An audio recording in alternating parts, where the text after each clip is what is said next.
తప్పించినాను. ఎందుకంటే ఒక సామాజిక స్పృహ ఉన్నటువంటి ఒక యువకుడు. అందరు యువకులే ఇక్కడ, నేనే పెద్ద మనిషిని. అయితే నవతరం నుంచి మళ్ళీ సమాజం గురించి ఆలోచించే వ్యక్తులు అనే వాళ్ళని ఎదగడానికి ఈ సమాజం పనిచేయాలి. అందులో భాగంగానే మల్లన్నను నేను గత 4-5 ఏళ్ళ నుంచి ఫాలో అవుతున్నాను, మాట్లాడుతున్నాను. వారి గురించి, వారి యొక్క వ్యక్తిత్వం ఎదగడానికి గురించి నేను కూడా చాలా విధాల ప్రయత్నం చేస్తూ ఉన్నాను. మిత్రులారా, ఈ 30-40 ఏళ్ళ నుంచి అనేక రకాలైన మార్పులు వస్తున్న దశలో పేద వర్గాలకు దిక్కులేనటువంటి వ్యవస్థగా మారిపోతున్న పరిస్థితుల్లో మనల లాంటి ఒక సామాజిక స్పృహ ఉన్నటువంటి వ్యక్తిని మన సమాజంలో ఉన్నత స్థాయికి తీసుకుపోతే బాగుంటుందని నేను నిజంగా తప్పించే దాంట్లో ఇదొక ముఖ్యమైన భాగం. ఎందుకంటే మా ఏజ్ అనేది అయిపోతున్నది. అయితే సమాజం గురించి ఆలోచించే వ్యక్తుల యొక్క సంఖ్య క్రమంగా తగ్గుతున్నది. ఇది ప్రమాదం ప్రజాస్వామ్యానికి కానీ, సామాజిక న్యాయానికి కానీ, ఒక మానవ మనుగడ కూడా ఇది చాలా ప్రమాదకరమైన ట్రెండ్ను రివర్స్ చేయాల్సినటువంటి అవసరం ఉన్నది. కాబట్టి ఇవాళ తను చేసిన శ్రమకు, మీరందరి యొక్క సపోర్టుకు, కాంగ్రెసు నిజంగా ఎన్నో ప్రెషర్స్ ఉంటాయి. నాకు తెలుసు అందులో లోపల చాలా ఉంటాయి. మనం బయటకు చూస్తే ఏదో ఇదేమి అదేమి ఇవ్వకపోతే ఏం చేస్తారు అది అని అంటే, కానీ అన్ని లాబీలు ఉంటాయి. ఆ లాబీలను అతిక్రమించి మల్లన్న రావడం అనేది నిజంగా హార్టీ కంగ్రాచులేషన్స్. వాళ్ళు విధి లేక ఇచ్చిండ్రా, సరే ప్రేమతోటి ఇచ్చిండ్రా. కాబట్టి విధి లేక ఉండడం అంటే మన శక్తి, ప్రేమ అంటే ఇలా ఇంటి వ్యక్తి మనకు అవసరం ఉంది అనేది వాళ్ళ అవసరం అది. కాబట్టి ఈ 2 రకాల కూడా చూస్తే కూడా మనం హర్షించదగినటువంటి నిర్ణయాన్ని రేవంత్ రెడ్డి గారు తీసుకున్నారు. హైకమాండ్ తీసుకున్నందుకు వారికి నిజంగా కూడా నేను కూడా వారికి ధన్యవాదాలు తెలియజేస్తా ఉన్నాను. ఇక చివరిగానే ఏంటంటే, లాస్ట్ టైం ఒక పొరపాటు చేసినాం మనం. మల్లన్నకు ఓటు ఎత్తివి, ఇంకో ఆయనకు ఓటు ఎత్తివి, అందరు 4 కేసు ఎత్తివి. అది పెద్ద తప్పు. మనం మల్లన్న మీద బాగా ప్రేమ ఉన్న వాళ్ళందరూ ఒక్కటే ఓటు వేయరని చెప్తున్నాను నేను. మల్లన్నకే వేయాలి. 2వ ఓటు వేస్తే ఇంకోని ప్రమోట్ చేసినట్టు అవుతుంది. అట్లా జరిగే పోయినసారి బాగా నష్టం జరిగింది. ఈ విషయాన్ని మనం ఎన్నికల ముందు చెప్పలేదు, అది మర్చిపోయారు. నేను చాలామందికి చెప్పినాను, కానీ నేను ఏ వ్యక్తిగా చెప్పేది ఏంటి, మన సమాజంలో ఇటువంటి మీటింగ్లు అయినప్పుడు చెప్పుకుంటే బాగుంటుంది.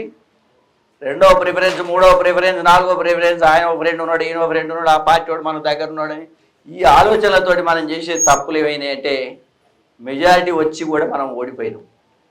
కాబట్టి ఆ తప్పు మరొకసారి చేయకూడదు. మొదటి ప్రిఫరెన్స్ ఓటు మాత్రమే వాడండి, 2వది వాడకుండా ఉంటే 100% మంచిది. అంటే నేను చెప్పొద్దు, ఎందుకంటే ప్రజాస్వామ్యంలో ఇట్లా చెప్పడం ధర్మం కాదు, కానీ మనం గెలవడానికి ఒక ఎత్తుగడ వేయాలి. కాబట్టి ఆ ఎత్తుగడలో భాగంగా నేను చెప్తున్నాను.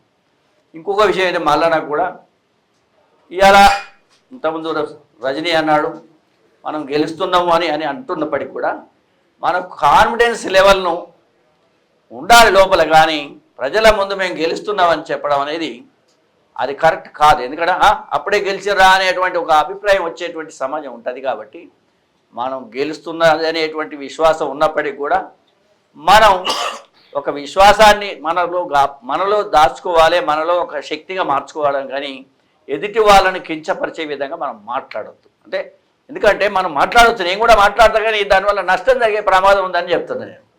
అది అవసరం లేదు, మనం గెలుస్తాం 100%. మనకు ఓటుగా నిలబడటానికి కూడా దమ్ములు ఉన్నాయని నాకు తెలుసు. ఇక చివరిగా నేను మల్లన్నకు రిక్వెస్ట్ చేస్తున్నా, మీకు చాలా బాధ్యత ఉన్నది మల్లన్న. భవిష్యత్తు ఇప్పుడే కాదు, ఈ గెలుపు ఒకటే కాదు, భవిష్యత్తులో మీరు బడుగు బలహీన వర్గాలకు, పేద వర్గాలకు ఒక ఆశాజ్యోతికి ఎదగాలి. ఎందుకంటే రాజకీయ రంగంలో వచ్చిన వాళ్ళంతా కూడా దోపిడీ చేసుకుంటానికి వచ్చిన వాళ్ళు 90% మంది వస్తున్నారు. ఇళ్ళ నుంచి అళ్ళకు, అళ్ళ నుంచి ఇళ్ళకు విపరీతంగా మారుతూ ఉన్నారు. రోజుకో గొడుగు పట్టుకుంటారు, రోజు ఒక గుడిసెలకు పోతాను. ఈ గుడిసె మనం గులగొట్టాం అనుకో, మంచిగా లేదు, బాగలేదు, ఇదంతా ఎలుకలు వచ్చినాయి, పందికొక్కులు వచ్చినాయి, మనం గులగొడతాం కదా. అరే మనం నిర్మాణం చేసుకున్న ఇంకో గుడిసెలకు వస్తాను మళ్ళీ. ఈ రకంగా అదే పందికొక్కులు వచ్చి మళ్ళీ చేరుతాయి.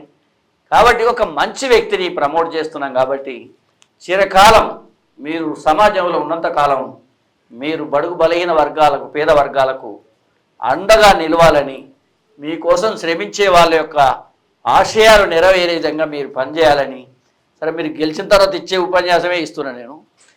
అయితే ఎందుకంటే I'm very much confident our Mallanna is going to win with landslide majority. కాబట్టి నేను కూడా హెచ్చరిస్తున్నాను పెద్ద మనుషులాగా, ఎందుకంటే పేద వర్గాల యువత అంతా కూడా ఇలా నిరుద్యోగము, నిరుత్సాహము, చాలా ఆందోళనకరమైనటువంటి పరిస్థితుల్లో బతుకుతున్నారు. కాబట్టి ప్రభుత్వానికి ఎప్పటికప్పుడు మనం ఒక దిక్సూచన చూపించే విధంగా ఉండే వ్యక్తిని మనం చూపిస్తున్నాం ఎమ్మెల్సీగా పోవడానికి. కాబట్టి మీరు మీ బాధ్యతను నిరంతరం మనసులో పెట్టుకొని ఈ ప్రజల కోసం పనిచేయాలని, మీకు వరంగల్ జిల్లాలో 6 జిల్లాలనే కదా ఉమ్మడి జిల్లాలో, 6 జిల్లాల యువత అంతా కూడా మీకు అండగా నిలబడుతుంది. కానీ నేను ఒక్క కోరిక కోరుతున్నా, వరంగల్ గత 10 ఏళ్ళ నుంచి సర్వనాశనం చేయబడ్డది. 6 ముక్కలు చేసిండ్రు. వరంగల్ ఈస్ట్ ఒకటి, వరంగల్ వెస్ట్ ఒకటని ఒక కాకతీయ సామ్రాజ్యానికి ఒక రాజధాని, ఒక కల్చర్కు రిప్రజెంటేషను, అది ఒక ప్రజల యొక్క ఆకాంక్ష ఇందులో ఉండే నాశనం చేసిండ్రు. ఆర్థికంగా నాశనం చేసిండ్రు, కల్చరల్గా నాశనం చేసిండ్రు, విద్యారంగం కూడా నాశనం చేసిండ్రు. కాబట్టి ఈ 3 జిల్లాలలో ఇది వెనుకబడిపోయింది. మీరు ప్రత్యేకమైన శ్రద్ధ ఈ జిల్లా మీద చూపించాలి. ఈ ప్రజలందరూ మీకు సంపూర్ణంగా చేస్తారు. నాకు ఆ ఒక్కటి నా మనసులో ఉన్నది మీకు చెప్తున్నాను.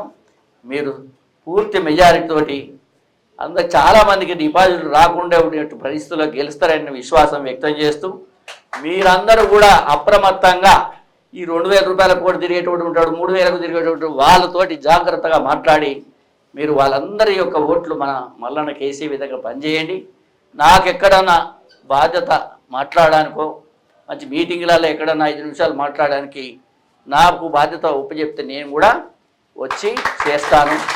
అది కాంగ్రెస్ పార్టీ నాయకులతో సమన్వయంతో పనిచేయండి. వాళ్ళను మీ నుంచి మాకు మేమే గెలుస్తున్నామని చెప్పేటువంటి విధానాలు మాట్లాడకండి. వాళ్ళ సహకారం తీసుకోవాలి. ఎందుకంటే వాళ్ళకు లింకేజెస్ ఉన్నాయి కాబట్టి ఆ లింకేజెస్ అన్నట్టు కూడా వాడుకోవాలని మనవి చేస్తూ, మల్లన్న మొట్టమొదటిసారి వరంగల్కి రావడం జరిగింది. ఎందుకంటే మన మీద ఒక ఆశ ఉంది, ఒక విశ్వాసం ఉన్నది. మన వాళ్ళ యొక్క పోరాటానికి గడ్డ అని దీన్ని ముందే విజిట్ చేశాడు కాబట్టి ముఖ్యంగా ఈ జిల్లా మీద ప్రత్యేకమైన శ్రద్ధ చూపిస్తాడని విశ్వాసం ఉంది నాకు. కాబట్టి మళ్ళీ నాకు ఇక్కడి నుంచే మెజారిటీ రావాలని, అత్యధిక మెజారిటీ వరంగల్ నుంచే రావాలని నేను కోరుతూ, నాకు ఇచ్చిన అవకాశానికి మీ అందరికీ కూడా ధన్యవాదాలు తెలియజేస్తూ, మల్లన్న పూర్తి కాలం దాదాపు తన జీవిత కాలం కూడా ప్రజా జీవనంలో ఉండాలని, ఆ ప్రజలకు అండగా ఉండాలని, మాలాంటి వాళ్ళకు కూడా ఒక సంతృప్తి ఇచ్చే విధంగా ఉండాలని కోరుతూ నేను మీ అందరికీ మరొకసారి ధన్యవాదాలు చెప్తూ ముగిస్తా ఉన్నాను.